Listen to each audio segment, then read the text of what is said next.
Tokrat vas izzivamo, da se na vsakem koraku začnete spraševati, kaj to sploh je.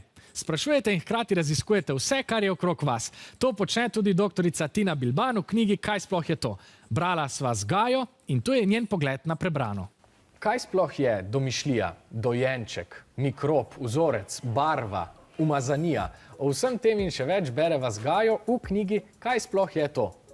Katera tematika je bila tebi tule najbolj zanimiva? Meni je bila najbolj zanimiva in najbolj všeč odločitev.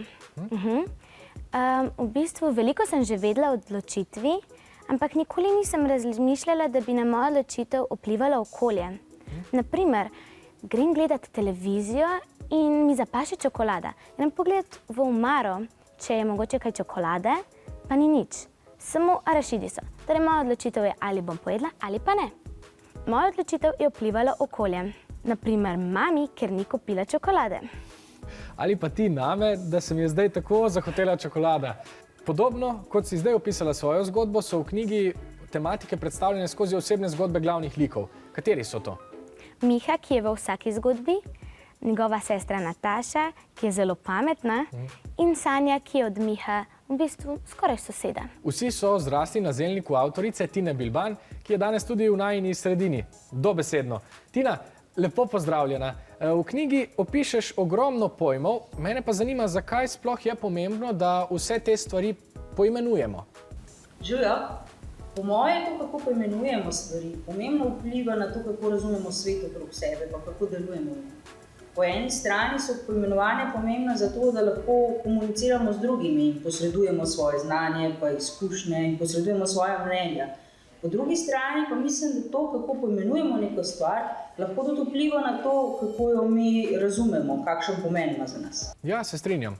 Če imamo skupen jezik, če vemo, o čem govorimo, lahko govorimo manj in povemo več.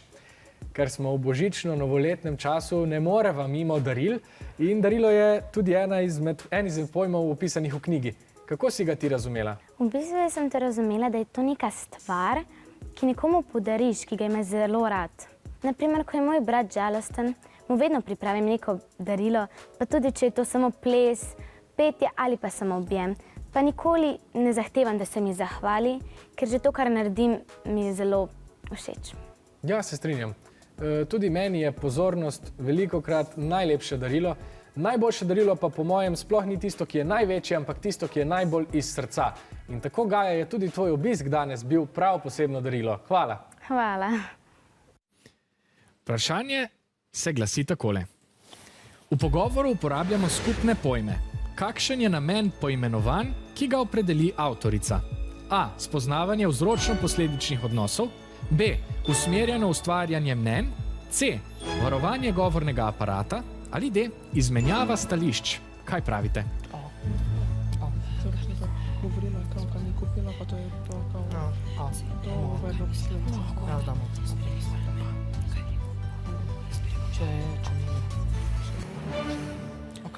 Slišali smo, da so poimenovanja pomembna za komunikacijo z drugimi, sporočanje stališč, izkušenj in mnenj. Pravilen je torej odgovor D. Izmenjava stališč. Tokrat so se vam točke izmuznile.